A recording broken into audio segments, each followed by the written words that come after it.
روزانہ ہلدی والی چائے کی 1 سے 2 چسکی لینا آپ کو کینسر جیسے خطرناک مرض سے محفوظ رکھتا ہے۔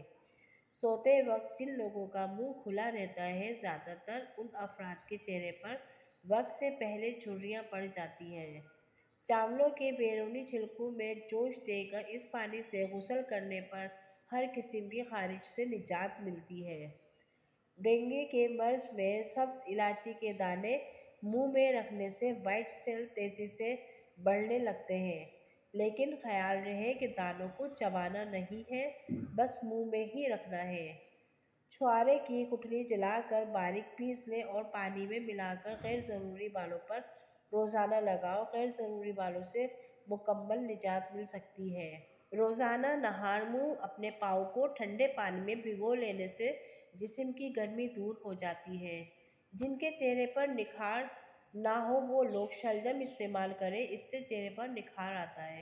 تیل کے بجائے گھی میں پکی ہوئی بھنڈی کھانا آنتوں کی خراش کو دور کرنے میں بہت مفید ہے۔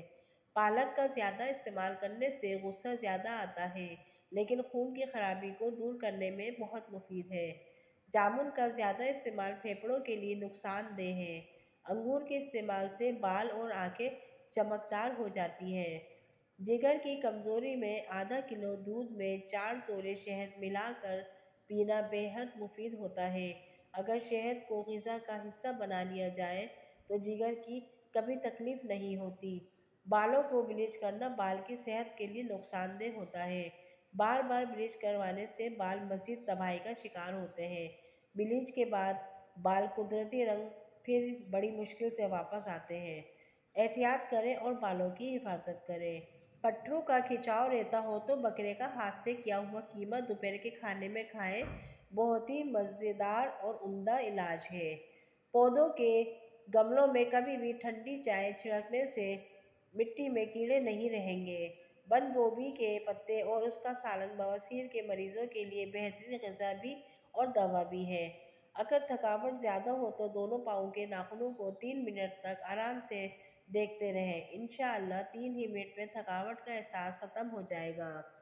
اگر شوگر کے مریض ہر پیشاب کرنے سے پہلے 1 گلاس پانی پینے کو اپنی عادت بنا لیں تو اس کا شوگر لیول ٹھیک ہو جائے گا۔ صحت مند رہنا چاہتے ہو تو جوتا اس طرح پہنو کہ ایک بزرگ نے فرمایا، جو شخص ہمیشہ یہ کام کرے، دائیں پاؤں میں ہمیشہ پہلے جوتا پہنے اور بائیں پاؤں سے ہمیشہ پہلے جوتا اتارے تو وہ تلی کی بیماری سے محفوظ رہے گا۔ ایک چھوٹی پیاز کا رس اور ایک بڑی الائچی کو توے پر بھون کر اس کے دانے نہار منہ کھا لیں، سانس کی بیماری کے لیے انتہائی مفید ہے۔ ہاتھوں پر دہی لگائیں اور جادو دیکھیں۔ اپنے ہاتھوں پر دہی کا لیپ کریں اور کچھ دیر بعد اسے دھو لیں۔ اس سے آپ کے ہاتھ نرم، ملائم اور خوبصورت اور دلکش ہو جائیں گے۔ برطانیہ میں نئی تحقیق ہوئی ہے کہ جس میں ثابت ہے کہ چاکلیٹ مزیدار ہونے کے ساتھ صحت مند بھی ہوتی ہے۔ یہ نقصان پہنچانے والی کولیسٹرول کو کم کرنے کے ساتھ مفید کولیسٹرول کو بڑھاتی ہے۔ بلڈ پریشر کو نارمل رکھنے میں مدد ملتی ہے۔ اپنے ناشتے اور کھانے میں بند گوبھی کا استعمال کریں، یہ موٹاپا کم کرنے کا باعث بنتی ہے۔ ڈائٹنگ کرنے والے افراد